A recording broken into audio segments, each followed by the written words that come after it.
अस्सलाम वालेकुम, welcome to Fakhar stems fair. ये हमारे पास प्रोबेबिलिटी एंड स्टैटिस्टिक्स की प्लेलिस्ट है। बहुत इंपॉर्टेंट वीडियोस हैं, शॉर्टकट्स भी इसमें हैं। आज के इस लेक्चर में हम नॉर्मल डिस्ट्रीब्यूशन पर बात करेंगे, जो कि बहुत इंपॉर्टेंट डिस्ट्रीब्यूशन है फॉर कंटिन्यूस रैंडम वेरिएबल। इसकी बहुत ज़्यादा प्रैक्टिकल एप्लीकेशन है। आपके नेचुरल प्रोसेस होते हैं, जिस तरह ह्यूमन की हाइट है और उसका जो वेट है, जिस तरह वो इंक्रीज़ होता है हाइट और वेट, तो ये नॉर्मल डिस्ट्रीब्यूशन को फॉलो करते हैं। ये उसकी पीडीएफ गिवन है, काफ़ी कम्प्लेक्स फार्मूला है, परेशान नहीं होना है, इसको याद करने की कोई ज़रूरत नहीं है। इसमें एक चीज़ नोट करें, आपके पास ये लिखा हुआ है एक्स माइनस म्यू, और अगर आप इस फार्मूले को सिंप्लीफाई करें तो आपके पास ये हो जाएगा ई की power minus x minus mu, क्योंकि उसका भी स्क्वायर है। नीचे देखें सिग्मा का भी स्क्वायर है, तो इसको हम इकट्ठा कर सकते हैं ऐसे करके, सिग्मा का स्क्वायर डिवाइडेड बाय आपके पास क्या आ जाएगा, 2 आ जाएगा। ये आपके पास, इसको हम गाशियन कर्व भी कहते हैं, इसको हम गाशियन डिस्ट्रीब्यूशन भी कहते हैं। इसमें आपको जो सेंटर जो वैल्यू होती है, ये मीन को शो करती है, और ये आपके पास सिग्मा स्टैंडर्ड डेविएशन है। और ये जो एक्स एक्सिस पर है आपके रैंडम वेरिएबल की वैल्यू होती है, it can take any value from minus infinity to plus infinity. और यहाँ पर वाई एक्सिस में आपके पास प्रोबेबिलिटी होती है किसी भी वैल्यू के अक्कर होने की। अब मैंने ऐसे क्यों लिखा, क्योंकि हमारे पास नॉर्मल डिस्ट्रीब्यूशन को कंप्यूट करने के लिए जो प्रोबेबिलिटीज हम कंप्यूट करते हैं, उसके लिए हमें जेड स्कोर चाहिए होता है या स्टैंडर्ड स्कोर चाहिए होता है। तो इस वजह से हम जो एक्स को जेड में चेंज करते हैं, वो कैसे चेंज करते हैं, by taking this value z is equal to x minus mu over sigma. इसको हम z लेते हैं और फिर अपने x वेरिएबल को z के अंदर कन्वर्ट करते हैं। तो ये आपके पास स्टैंडर्ड नॉर्मल डिस्ट्रीब्यूशन, ये बहुत इंपॉर्टेंट है। इसको हम क्या करते हैं, जब आपके पास मीन की वैल्यू 0 हो जाए, यानी आपकी जो बेल कर्व है वो सेंटर्ड हो 0 पर और स्टैंडर्ड डेविएशन 1 हो जाए, तो इसको हम कहते हैं standard normal distribution random variable. तो ये फार्मूला अगेन वही है। इसमें अगर हम म्यू की वैल्यू 0 पुट करें, सिग्मा 1 पुट करें, तो आपके पास z is equal to x आ जाएगा। यानी जो पीछे मैंने आपको बताया कि हम x माइनस म्यू और सिग्मा को z लेते हैं, तो आपके पास सिंपल z का स्क्वायर बन जाएगा डिवाइडेड बाय 2 बन जाएगा, बिकॉज इसको हमने वहाँ पर कंबाइन ऑलरेडी कर चुके हैं। तो आपके पास फार्मूला सिंप्लीफाई हो गया, यहाँ पर भी सिग्मा था, वो भी आपका 1 हो जाएगा। तो टारगेट क्या है कि x को z में चेंज करना होता है। अब हम इस पर एक प्रॉब्लम करते हैं। अब इस प्रॉब्लम में हमारे पास है the diameter of a shaft in an optical storage device is normally distributed with mean. ये आपके पास म्यू की वैल्यू है एंड स्टैंडर्ड डेविएशन, और ये सिग्मा की वैल्यू आपके पास आ गई।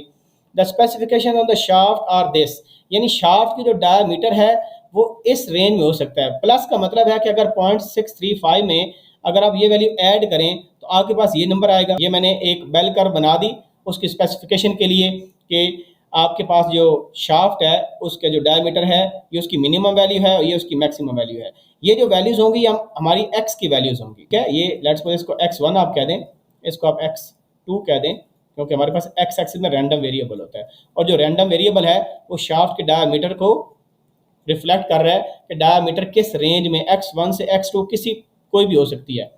तो x1 क्या था, आप 0.635 में से इसको माइनस कर दें, x2 क्या था, 0.635 में इसको प्लस कर दें, वो नंबर इधर आ जाएगा। लेकिन वैसे हमने बेल शेप कर्व क्यों बनाई, क्योंकि उसने लिखा हुआ था ड्राइव इज नॉर्मली डिस्ट्रीब्यूटेड। जिस तरह आपकी हार्ड डिस्क होती है उसके अंदर शाफ्ट होता है जो रोटेट करता है, तो उसकी जो मीन की वैल्यू है यहाँ पर लिखी हुई है 0.637। तो अभी हम इसका सोल्यूशन देखते हैं। तो सबसे पहला काम हमने प्लस माइनस करके ये वैल्यूज देखें, आपके पास जो माइनस करेंगे तो आपके पास आंसर क्या आएगा, 0.6312, और अगर हम प्लस करेंगे इन दोनों को आपके पास आंसर आएगा बड़ी वैल्यू। तो इसको आप x1 और x2 भी कह सकते हैं। तो हमने प्रोबेबिलिटी क्या फाइंड करनी है, x greater than this number 0.6312 and x is less than this number which is 0.6388। तो फर्स्ट स्टेप क्या है, फर्स्ट स्टेप ये है कि हमने x को z में कन्वर्ट करना है। लेट्स सपोज ये आपका x1 है and this is your x2, जो कि हमारे पास स्पेसिफिकेशन गिवन थी, उसमें जो वेरिएशन हो सकते हैं उसके हिसाब ने हमने मिनिमम वैल्यू लिख ली और मैक्सिमम के डायामीटर आपका इन दो वैल्यूज़ के दरमियान वेरी कर सकता है। ये उसकी मिनिमम वैल्यू है, ये उसकी मैक्सिमम वैल्यू है। तो ये आपका x1 है and this is your x2, ये आपका x2 है, ठीक है। अब हमने इसको z में कन्वर्ट करना है। तो z में कन्वर्ट कैसे करते हैं, जो x1 की वैल्यू होगी उसमें से मीन माइनस करेंगे, और मीन हमें बताया हुआ है 0.6370 है, ये मीन की वैल्यू आपको बताई हुई है यहाँ पर, और उसको डिवाइड कर देंगे स्टैंडर्ड डेविएशन से, ये स्टैंडर्ड डेविएशन भी बताई हुई है। सिमिलरली ये x2 की वैल्यू में से भी मीन माइनस करें और डिवाइड कर दें स्टैंडर्ड डेविएशन के साथ। हमारे पास फिर x किस में चेंज हो गया, x आपका z में चेंज हो गया। तो ये फर्स्ट स्टेप है आपका। उसके बाद हमारे पास वैल्यूज आ गई। अच्छा, वैल्यूज जो आती हैं जब आप करेंगे तो सिंगल पॉइंट ही काफ़ी है। आपको मल्टीपल पॉइंट्स लगाने की ज़रूरत नहीं है, आप लगा भी सकते हैं, ज़्यादा एक्यूरेट रिजल्ट आएगा। अदरवाइज़ ये भी काफ़ी है आपके पास कि सिंगल पॉइंट डिजिट आप लिखें 1.4। अब हमने क्या करना है, अगर इस तरह की प्रोबेबिलिटी गिवन हो तो हम क्या करते हैं, probability of higher value, let's suppose this is x2 या इसको z2 भी आप कह सकते हैं, this is z2 and this is z1, क्योंकि अब x हमारा z में कन्वर्ट हो गया।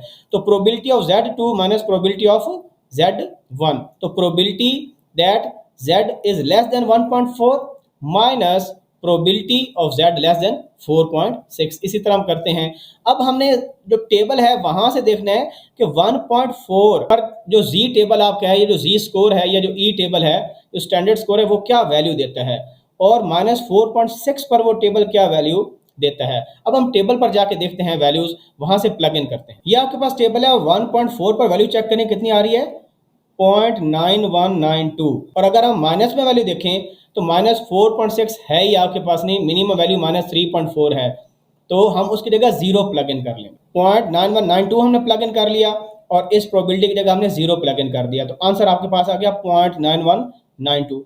अब आप लोग देखें यहाँ पर आंसर मेंशन है पहले से 0.91924। अब आप परेशान हो रहे होंगे कि उस टेबल में तो 4 है ही नहीं, यहाँ पर 4 है। तो ये सारा प्रॉब्लम, अगर आपको z की वैल्यूज का पता चल गया, अगर आपको z की वैल्यू का पता चल गया, तो आप प्रोबेबिलिटी जिसमें आपका z लेस देन 1.4 है, ये आप आराम से फाइंड कर सकते हैं, और नेगेटिव वैल्यू की भी फाइंड कर सकते हैं फ्रॉम कैलकुलेटर। तो अगर इस तरह का आंसर आपको चाहिए, यानी अगर जिसको टेबल रीड करना नहीं भी आता, अगर उसको z की वैल्यू निकालनी आ गई, यानी x की वैल्यू में से मीन माइनस करें, स्टैंडर्ड डेविएशन डिवाइड करें, जो आंसर आ गया, अगर आपको इस वैल्यू का पता चल गया इन दो वैल्यूज का, तो बड़ी में से छोटी की जो प्रोबेबिलिटी है उसको माइनस कर दें, आपका आंसर आ जाएगा। कैसे आएगा, अभी हम कैलकुलेटर पर, ये हमारे पास कैलकुलेटर आ गया जी। इस पर हम चेक करते हैं 1.4 की वैल्यू। तो सेटिंग में जाना है आपने, मोड पर सिलेक्ट करना है आपने, और यहाँ पर देखें स्टैट, उसके लिए आपने 3 प्रेस करना है। 3 प्रेस करने के बाद आपने AC का बटन प्रेस कर देना है, क्योंकि यहाँ से हमने कोई सिलेक्शन नहीं करनी। AC प्रेस करेंगे, देखें नजर आ जाएगा। फिर आपने शिफ्ट प्रेस करना है, और यहाँ पर देखें स्टैट के लिए 1 का लिखा हुआ है, तो हमने 1 प्रेस कर देना है। यहाँ पर 5 नंबर में डिस्ट्रीब्यूशन लिखा हुआ है, आपने 5 प्रेस कर देना है, और हमने प्रोबेबिलिटी निकालनी है, तो हमें 1 को प्रेस करना है। जब हम 1 को प्रेस करेंगे तो z की वैल्यू क्या है, 1.4, तो हम लिख देंगे 1.4 bracket close equal sign and you get 0.91924। This is exactly similar to this. तो इसका मतलब है यहाँ पर 4 लगा दें, ठीक है। तो इसका मतलब है कैलकुलेटर आपको हेल्प करेगा। अगर कोई बंदा टेबल से वैल्यू निकालती है तो उसमें बहुत ज़्यादा गैप आ रहा है और फार्मूला कैलकुलेटर आपको ये दे रहा है, इट मीन्स कैलकुलेटर ठीक है, आपके आंसर में कुछ ना कुछ आपने गड़बड़ की है, या तो आपने यहाँ पर मिस्टेक की है या आपने कुछ और मिस्टेक की है। जिस तरह ये स्पेसिफिकेशन गिवन थी, यहाँ पर प्लस माइनस में आपने कोई मिस्टेक कर दी होगी, समहाउ इस तरह कोई इशू हुआ होगा। तो अब नेक्स्ट आपके पास क्या है कि ये होमवर्क के तौर पर आपको मैं दे रहा हूँ, इसमें आपने ये प्रॉब्लम ट्राई करना है और इसका आंसर को कमेंट सेक्शन में लिखना है। तो कोई और क्वेश्चन हो, कुछ चीज़ समझ नहीं आई, आप ज़रूर पूछें मुझसे। Thank you very much. अल्लाह हाफिज़।